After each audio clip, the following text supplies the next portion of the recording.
I unlocked my front door and froze. Fresh paint, new furniture, my books, gone.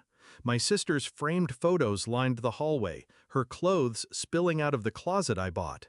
My apartment, my sanctuary, rewritten without permission.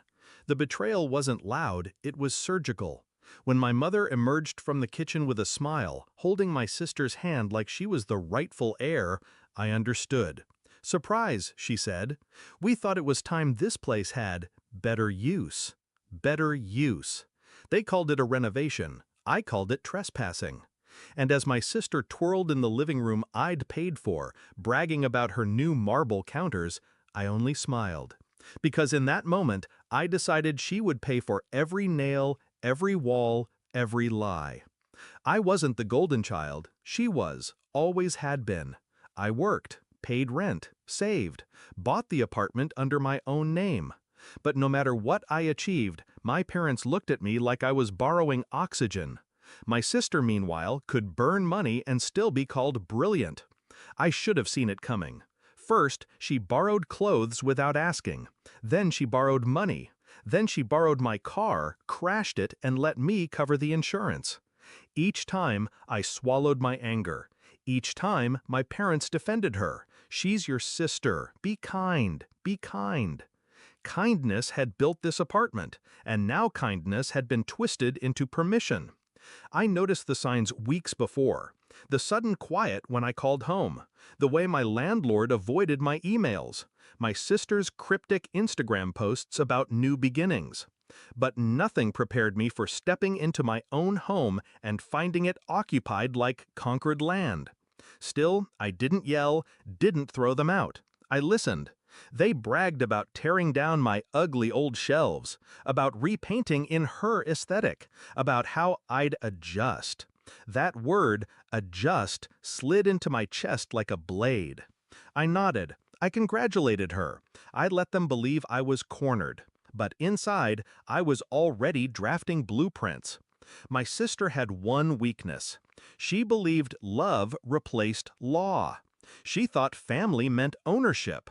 But I'd been reading the lease agreements since the day I signed. I knew every clause, every statute. I knew what trespassing meant, what unauthorized renovation meant, and what it cost. So while she was busy moving in, I was busy meeting with a lawyer. Quietly, efficiently.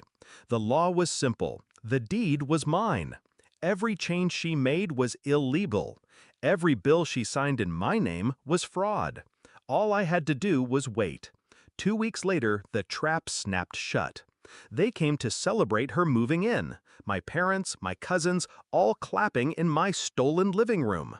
My sister strutted like a queen, holding a glass of champagne she hadn't paid for. That's when I walked in. Calm, silent. The room froze. "You're early," my mother stammered. I smiled. "No, I'm home." I walked to the kitchen counter, placed down a neat stack of papers, and slid them toward my sister. "Read," I said. She blinked. "What is this?" "An eviction notice. For you." The silence was perfect. Her laugh cracked. "You can't evict me," Mom said. I cut her off. "Mom doesn't own this apartment. I do. Every nail you put in the wall, illegal.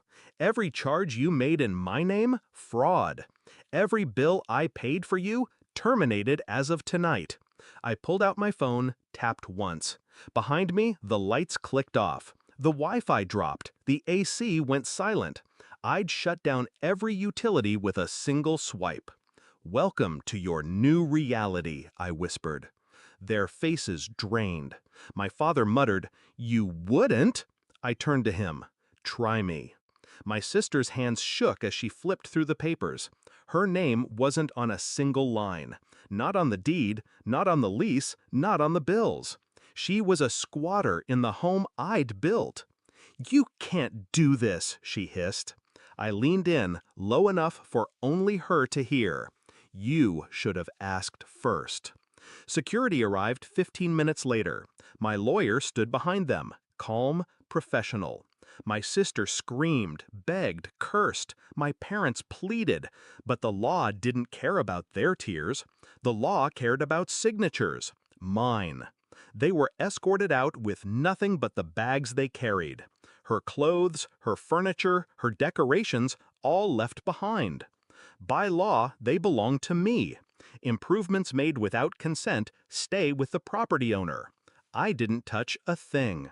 I let her vanity rot in the place she tried to steal. That night, I sat alone in my apartment. My apartment. The silence was beautiful. I ran my hand along the fresh paint she'd chosen. I didn't hate it, but every brushstroke was a scar, a reminder of the moment they tried to erase me. They thought I'd crumble, that I'd bow, like I always did. Instead, I let them choke on the consequences they never thought would reach them. And as the echo of their outrage faded into the night, I realized something.